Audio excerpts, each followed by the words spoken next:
This is Optimal Health Daily, episode 268. Screw Perfection, Part 1, by Nia Shanks of niashanks.com. And I'm Dr. Neil Malik, your narrator of blogs covering health and fitness. I read to you from some of the most popular blogs out there, with author permission, of course. And if you didn't know already, there are 4 other podcasts where we read you blogs. So if you like the premise of this show, definitely check those out too. You can subscribe to them in the same place you're hearing this show by searching for Optimal Living Daily. Now I'm going to share with you an inspirational quote that is really the theme of today and tomorrow's podcast. Quote, "Aim for progress, not perfection." Anonymous. So as I mentioned, today's post is from Nia Shanks, and like yesterday, this is a longer post, so I'm breaking it up into 2 parts. I'll read the first half today and then the rest tomorrow. So with that, let's get right to part 1 as we optimize your life. Screw Perfection, Part 1, by Nia Shanks of niashanks.com. Side note, this article was written with "Holy hell, this is stronger than usual coffee pulsing through my veins." Don't say you weren't warned. Striving for perfection is ruining our lives. It leaves us frustrated if we don't attain it and immobilized if we're afraid of not achieving it with our plan of execution, and therefore don't take any action. If we can't be perfect, what's the point of even trying, we often wonder, or worse yet, are taught to believe is worth asking in the first place. It's no secret because I've said it on my website multiple times that I'm a perfectionist, always have been. Whether it was achieving straight A's throughout college, being the only one in class to memorize over 100 terms and definitions, or anything else I set my mind to, I've always wanted to achieve perfection and nothing less. I thought this relentless pursuit of doing everything perfectly was a badge of honor. I thought it would serve me well and ensure I reached my goals. But I'm no longer a perfectionist. I'm a recovering perfectionist. Why? Because I've realized that being a perfectionist doesn't always serve me well. In fact, it's proven to be harmful. Let me tell you a story about a salad. Yes, you heard that right. I have a story about a salad. The perfect salad. Want to hear something utterly ridiculous? I once experienced stress over a salad. That's right, a salad was causing me stress. I just wanted some crisp, crunchy iceberg and romaine lettuce with a bit of ranch dressing. Yes, I like the same salad dressing parents use to cajole their children into eating vegetables. I think other people do too. They simply try to convince themselves they don't because, it's not perfect or whatever.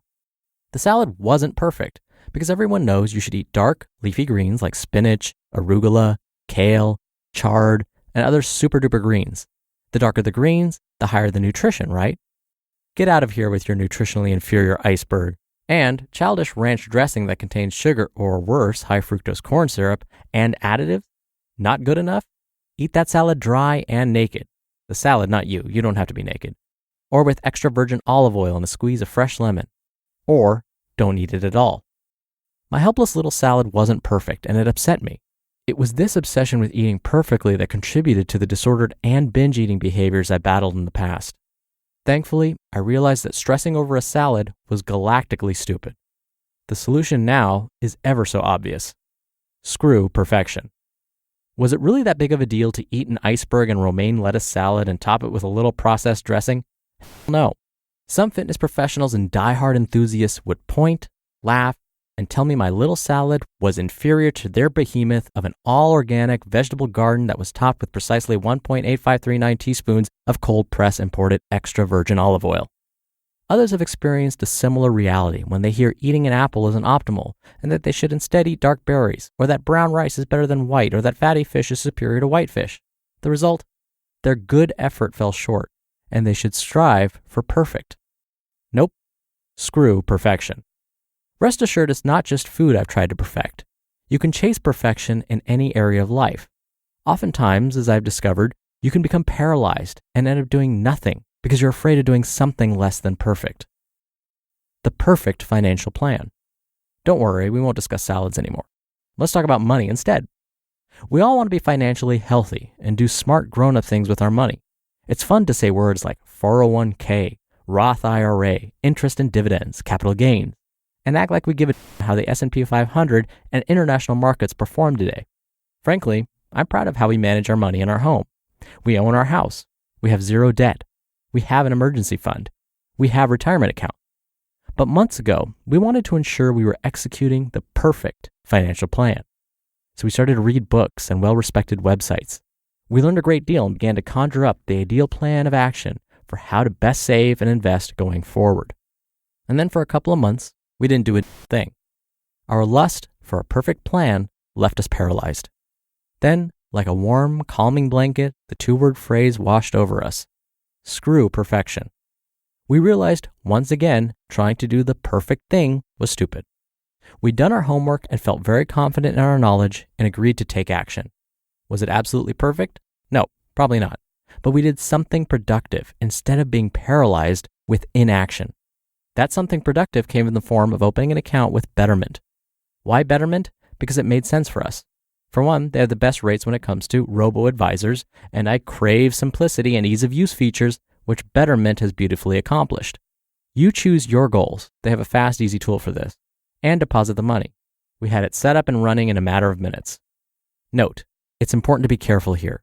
Don't do anything crazy like dump every penny you have in a stock based on a super top secret tip or start day trading.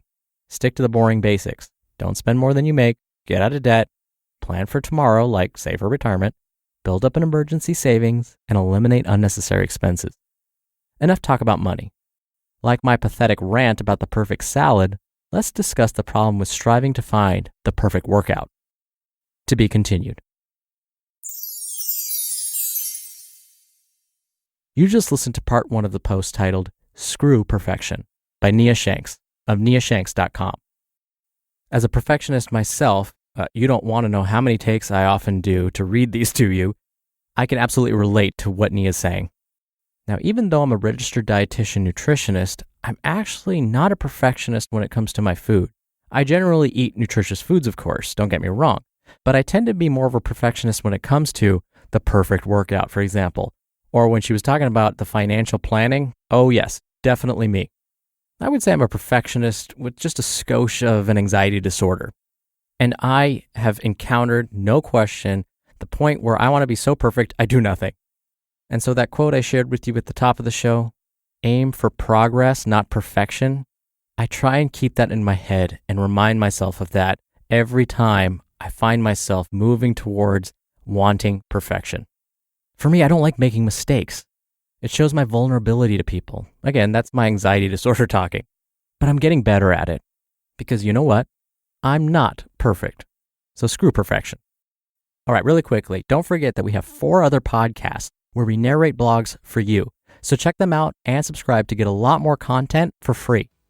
I hope you have a wonderful rest of your Wednesday. Thank you as always for listening. I'll be back tomorrow to finish up this post, so I'll see you there where your optimal life awaits. Hello, Life Optimizer. This is Justin Malik, creator and producer of this show and Optimal Living Daily, the brother podcast of this one. Literally, I'm Dr. Neil's brother. If you like the format of this show, you'll love Optimal Living Daily too, where I also read to you from blogs, but cover other topics like personal development, finance, and minimalism from bloggers like Derek Sivers, The Minimalists, Zen Habits, and many more. So for more amazing content read to you for free, come subscribe to Optimal Living Daily too, and together we'll optimize your life. You've been listening to Optimal Health Daily. Be sure to hit the subscribe button to stay up to date on each new episode, and head to oldpodcast.com. That's oldpodcast.com for a free gift, as well as more actionable tips and resources to help you maximize your potential. Thanks for joining us, and remember, your optimal life awaits.